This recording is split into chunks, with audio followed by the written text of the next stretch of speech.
창세기 35장 9절 시작.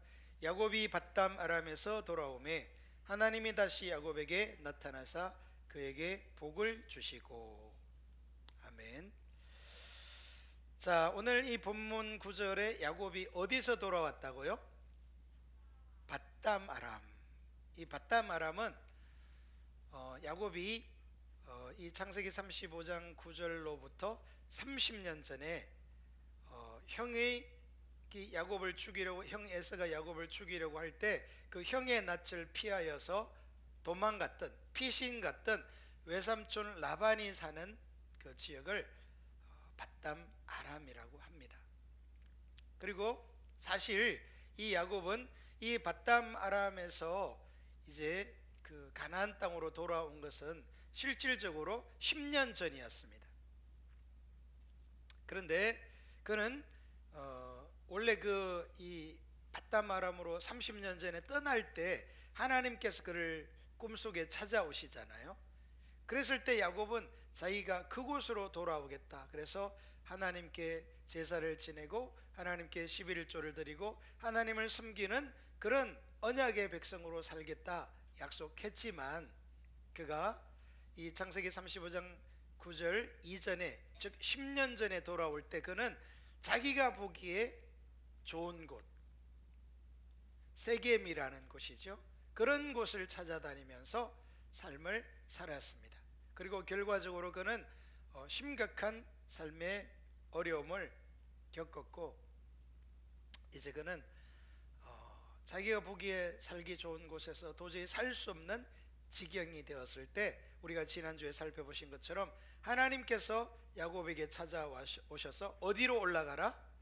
베델로 올라가라. 즉 하나님이 30년 전에 야곱을 처음 찾아오셨던 그곳으로, 그 신앙으로 회복할 것을 말씀하셨고, 다행히 야곱은 이제 자신과 가족들을 이끌고 그 베델로 올라갈 작정을 하게 되죠. 그래서 오늘 지금 이 35장 9절에 야곱이 밧담 아람에서 돌아오매라는 이 돌아오는 목적지가 어딘 거예요? 결과적으로 이 목적지는 이제 베델이 되는 거예요. 밧담 아람에서 베델로 왔다는 겁니다. 그러니까 야곱은 20년간을 자기 나름대로 열심히 살고 노력해서 자기의 인생을 성공시켜 보려고 애썼는데, 그리고 이 가나안으로 돌아와서도 10년을 그 하나님의 언약을 지키지 않고 자기의 힘과 노력으로 세상을 살려고 했는데, 결과적으로 그는 참혹한 경험을 한 다음에 이제 하나님께로 돌아갈 마음이 있었는데, 그때 하나님께서 이제 오늘 9절 본문에 보니까 하나님이 다시 야곱에게 나타나사 그에게 복을 주시고. 여러분, 우리 신앙은 하나님께서 우리에게 나타나시는 거예요. 그걸 우리가 계시라고 하죠. 하나님이 저와 여러분을 찾아오시고 만나주시고 임하시는 은혜가 부어지게 되기를 예수님의 이름으로 축복합니다. 이 하나님의 은혜가 임해야 우리는 살 수 있어요. 하나님의 임재, 은혜가 없으면 우리의 심령은 갈급하고 사는 이유를 도대체 모르겠고 늘 사는 게 우울하고 재미없고 힘들고 그런 거예요. 근데 우리가 이 살아계신 주님을 만나게 되면, 주님이 우리를 찾아오셔서 나타내시면 우리는 소망을 얻고 힘을 얻고 또 능력을 얻게 되는 것입니다. 할렐루야. 자, 하나님이 야곱에게 나타나사 그에게 복을 주시고 그랬는데, 여러분, 복 중에 가장 큰 복은요, 하나님이 복이에요. 아멘. 하나님이 주시는 건강이나 물질이나 자녀들이 잘 되는 거나 이런 것들도 복이긴 하지만, 복 중에 가장 큰 복은 하나님 자신이 복인 것을 깨달을 수 있기를 예수님의 이름으로 축복합니다. 그래서 우리가요, 이 하나님을 믿는 것이 얼마나 큰 복인지 몰라요. 사랑하는 우리 동덕교회 모든 성도 여러분들은 이 하나님이 복이신 것을 깨닫고 그 복이신 하나님을 사랑하고 하나님 알기를 추구할 수 있기를 예수님의 이름으로 축복합니다. 자, 10절에 하나님이 그에게 이르시되 야곱에게 말씀하십니다. 여러분, 여기 이르시되 말씀하셨다 그 말이잖아요. 여러분, 하나님은 언제나 이 하나님의 백성들에게 나타나셔서 찾아오시면요, 말씀하세요. 우리가 이 시간에도 설교를 듣는 시간도요, 하나님이 우리에게 말씀하시는 시간이에요. 그래서 비록 인간 김청길 목사가 여러분에게 설교하지만 여러분이 말씀을 들을 때는, 받을 때는 하나님이 나에게 말씀하신다는 자세로 듣게 되면 여러분이 영원히 살아날 수 있어요. 할렐루야. 때로는 하나님의 말씀이 우리를 이렇게 마음을 찌르는 것처럼, 칼이 이렇게 우리의 마음을 찌르는 것처럼 우리의 어떤 죄를 지적하고 우리의 어떤 잘못된 부분을 지적할 때도 있어요, 하나님의 말씀이. 그럴 때도 개인적인 제가 여러분을 찌르는 게 아니라 하나님의 말씀의 기능이 그러한 것을 깨닫고 그 말씀을 받으면서 하나님 앞에 서게 되면 여러분 영혼이 살아나고 회복되고 치유되는 역사가 나타나게 되는 것입니다. 자, 하나님이 그에게 이르시되 말씀하십니다. 내 이름이 야곱이지만은, 여러분, 야곱 무슨 뜻입니까? 사기꾼, 속이는 자, 거짓말하는 자, 그런 말이에요. 야곱의 부모님 이삭이 참 이렇게 아들에게 이름은 안 좋은 이름을 지어줬는데 어떻게 이름대로 이 야곱은 인생을 그렇게 살았어요. 형을 속이고 아버지를 속이고 외삼촌을 속이고 만나는 사람마다 속이고 사기치고 이렇게 살아왔는데 결과적으로 그는 인생이 피곤했죠. 그런데 감사한 것은 이렇게 야곱이 속이는 자, 거짓말하는 자, 사기꾼으로 살았는데도 하나님은 그를 버리지 아니하시고 30년 전부터, 아니 그 이전 그가 태어날 때부터 찾아오시고 만나주시고 하나님께로 돌아오라고 초청하시는 하나님인 줄로 믿습니다. 여러분, 그래서요, 이 야곱, 속이는 자, 사기꾼은 사실 이 창세기 35장에 등장하는 수천 년 전에 살았던 인물이지만 사실은 저와 여러분이 하나님 앞에서는 야곱과 같은 자요, 그런 죄인인 속이는 자, 사기꾼인 우리에게 임하셔서 은혜 주시는 하나님의 은혜를 깨달을 수 있기를 예수님의 이름으로 축복합니다. 여러분, 하나님이 야곱을 너는 이렇게 잘못 살았으니까 내가 너를 만나주지 않을 거야, 너를 축복하지 않을 거야 그러면요, 야곱은 소망이 없어요. 그런데 그가 그렇게 죄 가운데 있는데도 하나님은 그를 찾아오시고 하나님이 어떤 분인지 알려주시고 하나님을 믿도록 반복적으로, 지금 하나님을 만난 뒤에도 30년이나 방황하고 헤매고 있는데도 다시 찾아오시는 사랑과 은혜의 하나님이신 줄로 믿습니다.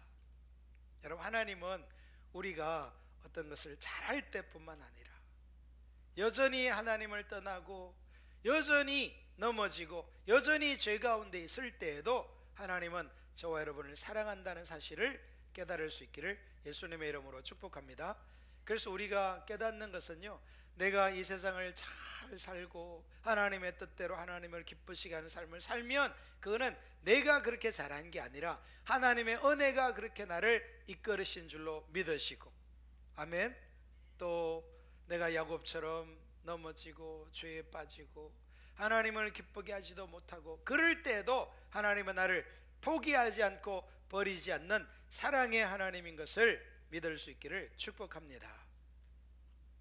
그래서 내 이름이 야곱이지만은 내 이름을 다시는 야곱이라 부르지 않겠고, 여러분, 야곱을 야곱으로 부르지 않겠다는 이 하나님의 말씀은 이제 네가 네 인생을 스스로 개척해서 힘들게 피곤하게 사는 자가 아니라 야곱이라 부르지 않으면 뭐라고 불러요? 이스라엘이 내 이름이 되리라. 여러분, 이스라엘은 무슨 말입니까? 이스라엘은요, 직역하면 하나님과 겨루어서 이긴 자, 그런 뜻이에요.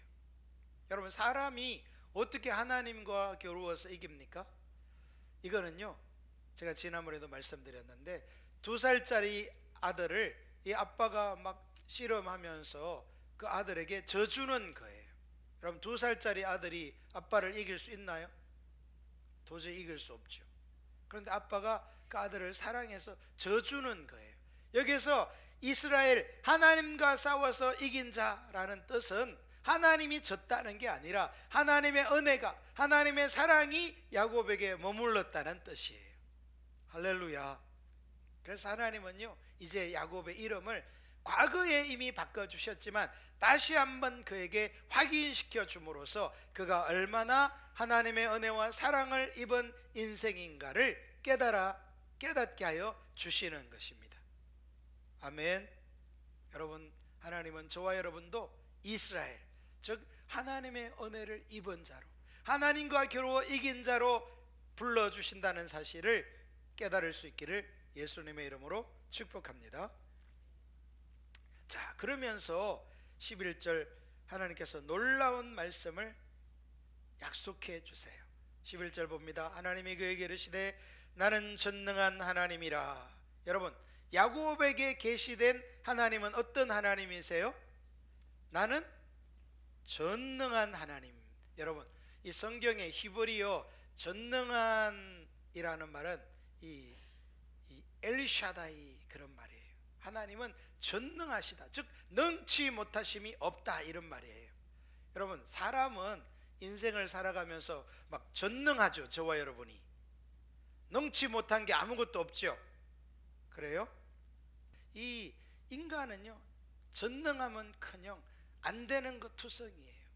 인생을 살아가면서 젊은 시절에는 뭐 못할 게 뭐가 있냐, 내가 다 할 수 있지, 이런 생각이었다가 점점 한 살 한 살 먹어갈수록 무슨 생각이 들어요? 야, 내가 뭐 할 수 있는 게 진짜 아무것도 없구나, 제대로 하는 게 아무것도 없구나, 이런 생각이 들기 시작하죠. 근데 여러분, 인간이 할 수 없을 때 이 하나님, 전능하신 하나님은 모든 것이 불가능이 없는 것을 깨닫고 믿을 수 있기를 예수님의 이름으로 축복합니다. 그래서요, 이 참 우리가 연약하고 부족함이 감사한 거예요. 왜냐하면 하나님께서 나의 그 부족함과 연약함을 하나님의 전능함으로 채우실 것이기 때문에 그래요. 아멘. 그래서 사단 원수 마귀는 우리가 능력이 없고 부족하고 힘이 없고 그러면요 우리를 낙심하게 만들어요. 막 정죄감을 줘요. 그래서 소망이 없구나, 이렇게 하면서 인생을 이렇게 비관적으로 바라보도록 하는데, 하나님, 전능하신 하나님께서는 우리가 힘이 없고 능력이 없고 소망이 없을 때 네 힘으로 안 되느냐? 내 능력으로 너를 도와주마, 나의 힘으로 너를 채워주마 하면서 그 전능하신 하나님께서 우리의 삶에 역사하시는 거예요. 할렐루야. 그래서 우리 그리스도인들은요 연약함도 감사한 거예요. 왜? 내가 약할 때, 내가 부족할 때 누가 역사할 시간이 된 거예요? 하나님의 시간이 된 거예요. 하나님의 그 전능하심이 우리의 삶에 나타날 시점이 된 거예요. 여러분, 이게 믿음의 관점인 것입니다. 할렐루야.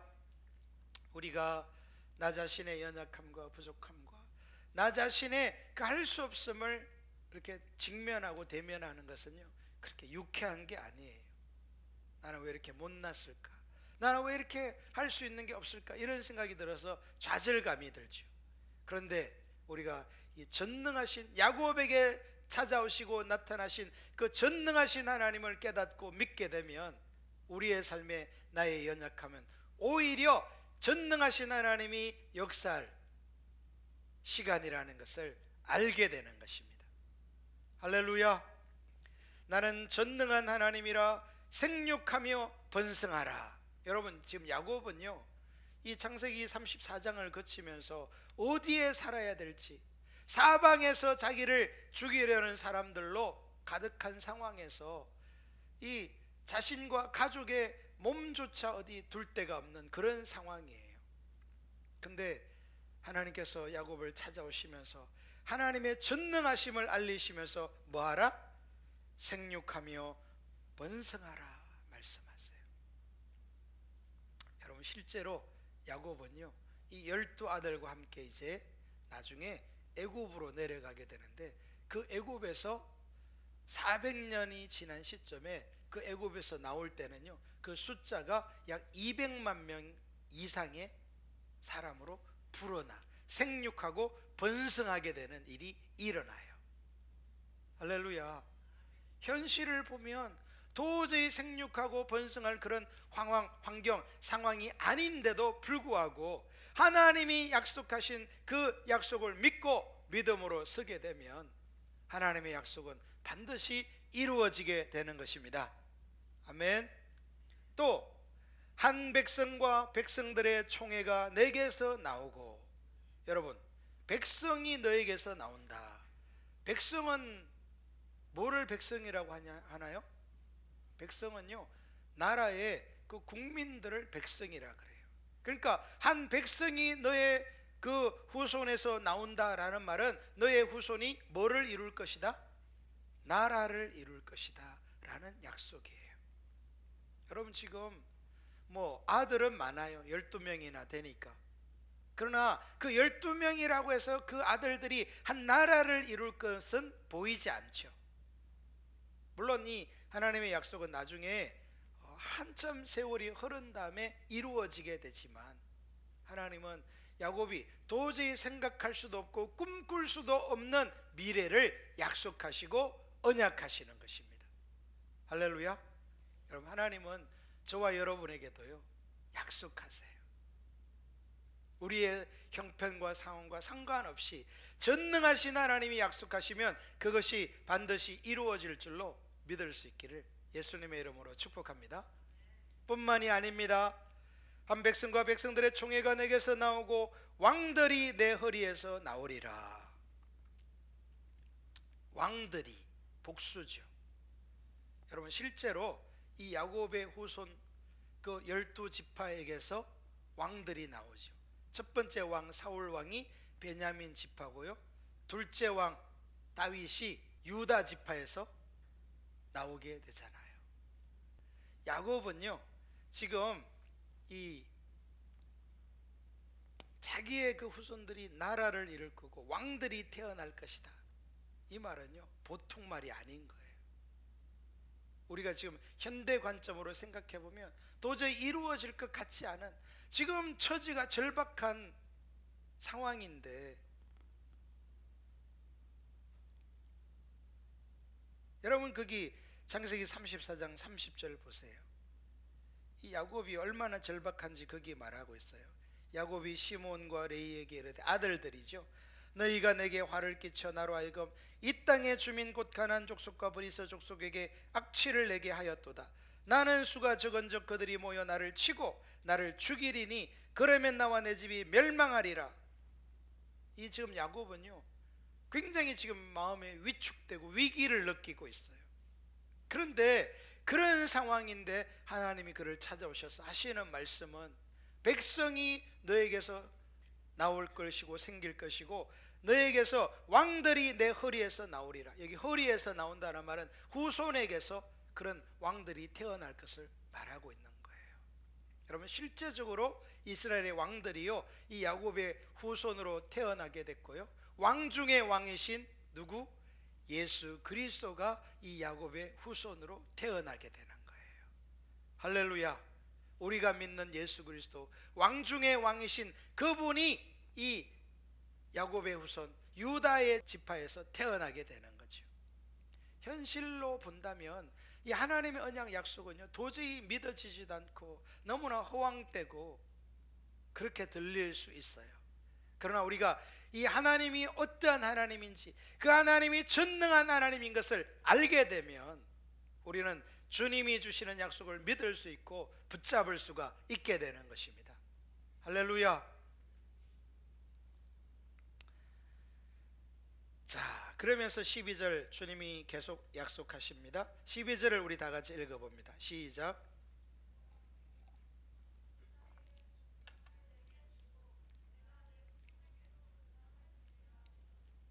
여러분, 하나님이 야곱에게 뭐라고 약속하고 계세요? 또 내가 아브람과 이삭에게 준 땅을 내게 주고, 여러분 아브람과 이삭은 이 야곱의 할아버지, 아버지잖아요. 하나님께서 그 조상인 할아버지와 아버지에게 주었던 땅을 이제 누구에게 주겠다? 너에게 주겠다. 여러분, 실제로 하나님은요, 이 아브라함에게 땅을 약속하시면서 그에게 동서남북을 바라보게 하셨어요. 동서남북을 바라보라. 네가 보이는 그 땅을 내가 너에게 다 주리라. 그 아브라함에게 그렇게 약속하셨던 그 약속을 이제 누구에게 이루어 주겠다는 거예요? 그의 후손인 이 야곱에게 이루어 주겠다고 말씀하고 있어요. 뿐만 아니라 내가 내 후손에게도 그 땅을 주리라. 후손에게도 뭐 하겠다? 내가 너의 조상 아브라함에게 약속한, 이삭에게, 너에게 약속한 그 땅을 너의 후손에게도 주겠다. 여러분, 실제로요, 하나님께서 이 야곱에게 약속하던 시점을 오늘날 관점에서 보면 약 4,000년 전이에요. 하나님이 몇 년 전에 야곱에게 약속하신 거예요? 4,000년 전에. 근데요, 이 4,000년 전에 하나님이 한 이 약속이 얼마나 놀랍고 신기하게 이루어지고 있냐면요, 이 이스라엘이 이렇게 4,000년 역사 동안에 주변의 나라들에게 얼마나 이렇게 나라를 많이 뺏겼는지 몰라요. 애굽으로부터 아시리아, 바벨론, 페르시아, 로마, 그리스, 주변에 이 너무나 강대국이 많아가지고요. 우리나라하고 비슷해요. 우리나라도 주변에 막 초강대국이 있잖아요. 중국, 러시아, 일본, 또 태평양 건너면 미국까지. 그런 식으로 이스라엘이 과거에 그랬어요. 근데요, 그 강대국들이 틈만 나면 이스라엘 나라를 멸망시켜버리고 그 땅을 뺏었어요. 그리고요, 심지어는 지금으로부터 2000년 전에 로마가 이스라엘을 원래 지배하고 있었는데 자꾸 이스라엘이 반역을 일으키니까 이 땅은 이대로 반역의 땅이니까 그냥 둬서는 안 되겠다 해가지고 그 땅에 살고 있는 모든 유대인들을 전부 다 국외로 추방시켜 버렸어요.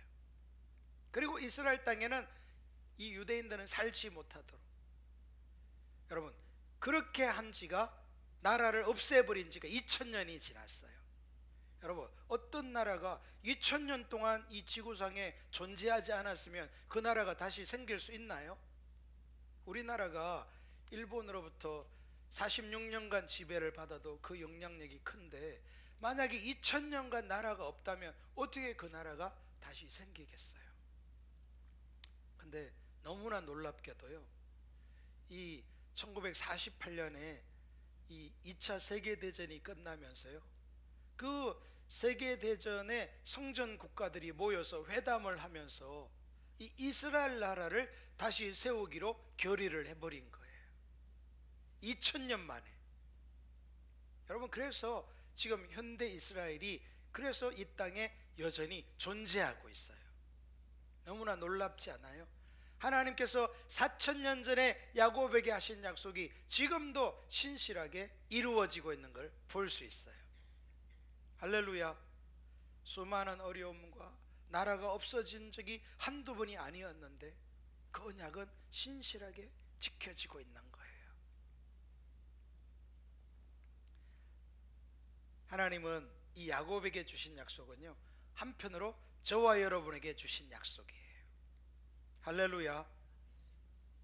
그래서요, 이 하나님 앞에 믿음으로 쓴다는 것, 하나님 앞에 그 약속을 믿음으로 받고 그것이 이루어지도록 기도한다는 것은 얼마나 중요한지 몰라요.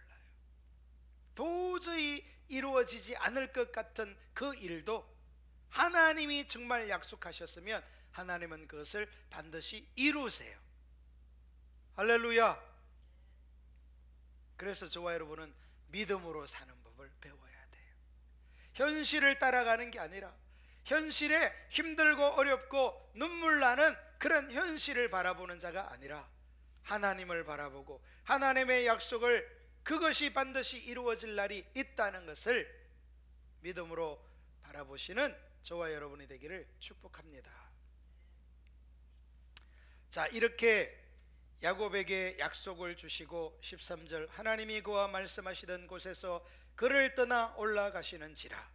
야곱이 하나님이 자기와 말씀하시던 곳에 기둥 곧 돌기둥을 세우고 그 위에 전제물을 붓고 또 그 위에 기름을 붓고, 기둥을 세우고 전제물을 붓고 기름을 부었다는 말은 이제 하나님께 제사를 드렸다는 말이에요. 예배를 드렸다는 거죠.